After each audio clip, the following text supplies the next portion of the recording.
¿cómo le has dado importancia en esos trabajos, en esos planes a la parte mental? O sea, ¿cómo se integra esa parte de mentalidad con el entrenamiento físico y por qué tienen esa relación tan directa? Vale. Si tú te fijas, vivimos en una sociedad donde estamos acostumbrados a atendernos por separado. Es decir, qué sé yo, tengo un problema que me genera ansiedad o depresión, voy al psicólogo. Entonces descuido mi alimentación, mi actividad física, etcétera, etcétera. Si por el contrario, tengo un problema con mi físico que no me gusta, entonces voy, busco un entrenador, trato de hacer un plan nutricional, etcétera. Pero resulta que no somos piezas separadas, somos un ser completo que tiene diferentes áreas. Una parte física, una parte mental, emocional y una parte espiritual.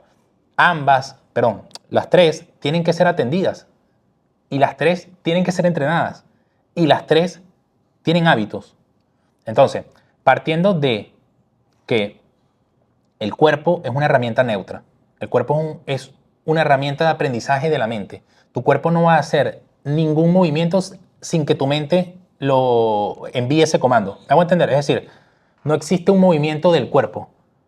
O mejor dicho, el movimiento del cuerpo viene de un Un pensamiento del pensamiento. movimiento. Se origina a partir de... Exactamente. Entonces, ¿qué es lo que pasa?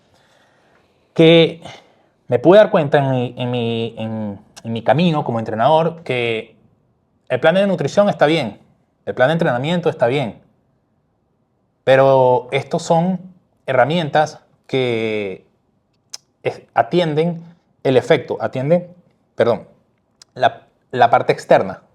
¿Me hago entender? Entonces, ¿qué es lo que pasa? Que muchas personas aplicaban este plan de nutrición, este plan de entrenamiento, podían ver algo de cambio, pero luego por una u otra razón abandonaban. ¿Por qué? Porque no tenían la mentalidad adecuada para llevar, o mejor dicho, para aplicar ese plan de alimentación y entrenamiento por un tiempo prolongado. Porque al final los hábitos es una toma de decisiones. Y esa toma de decisiones viene de tu sistema de pensamiento. Y ese sistema de pensamiento está conformado por tu sistema de creencias, tus experiencias pasadas, todo lo que tú decides día a día viene de tus pensamientos. Tus pensamientos crean tu realidad. El cuerpo es una energía más densa, que ya llevándolo a un punto más metafísico, están las ondas y están las partículas. Es una energía más densa, creada por ¿quién? Por el ego. ¿Para qué? Para poder experimentarse y hacerte creer que es real. Yo voy a ir en este podcast sin filtro alguno. Sin filtro, sin filtro. Cuando tú tienes esa certeza y estás con la verdad, es que no hay por qué, porque sé que muchas personas van a ver conceptos, van a ver cosas que le pueden causar cierta resistencia. Yo la invitación que hago es que no me tomen la palabra, o, tomen la información desde un punto de vista reflexivo, más no racional, porque cuando tú racionas algo lo haces bajo tu lente. Claro. Entonces no tiene mucho sentido, porque partamos de lo siguiente: si la manera en la que tú piensas no te ha traído los resultados que tú quieres y no estás conforme, pues bueno, puedes considerar cambiar un poco tu mentalidad. Porque te vas a dar cuenta que todo en la vida es un estado mental, es un estado de conciencia. Y en base a ese estado de conciencia vas a experimentar ese sistema de pensamiento acá afuera. Una persona que es abundante, ¿es necesariamente una persona que tiene dinero? No, no. Yo he tenido clientes que tienen un nivel económico que te cagas. Y he tenido conversaciones con ellos donde Se me sienten dicen, vacíos. se sienten vacíos. ¿Por qué? Porque la abundancia es un estado mental y así con todo. Entonces, ¿qué pasa? Que yo empecé el tema del desarrollo personal por y para mí, porque al final, como cualquier otra persona, soy un ser humano. Y a medida que fue avanzando en el desarrollo personal, bueno, tú lo sabes porque tienes tiempo conmigo, yo siempre iba un poco más allá del tema físico, ¿sabes? Siempre Sí, como sí, que me sí. enfocaba en la parte mental, etcétera. Pero como todo en la vida, creo que tiene un proceso, tiene un timing. A medida que fui escalando, que fui también trascendiendo ciertas experiencias, no solo a nivel, digamos, lo que te conté de mi perro, etcétera, sino también con mi físico. Yo fui una persona que siempre he tenido muy buen físico, siempre he tenido muy buen físico, pero no siempre me he sentido bien. Y es donde tú te empiezas a preguntar, ¿realmente tener un físico brutal es sinónimo de sentirte bien? No, depende desde dónde lo estás haciendo. Entonces, ese sentir bien es lo que va a hacer que un proceso sea sostenible o no. ¿Y quién atendía a esas personas? ¿Quién atiende a esa persona que trata de cambiar sus hábitos, pero no puede. ¿Qué pasa con esa persona?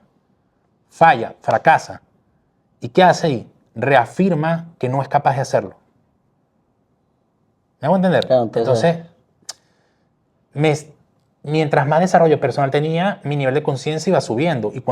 Y cuando tú tienes un nivel de conciencia más alto, eso es directamente proporcional con algo que se llama responsabilidad.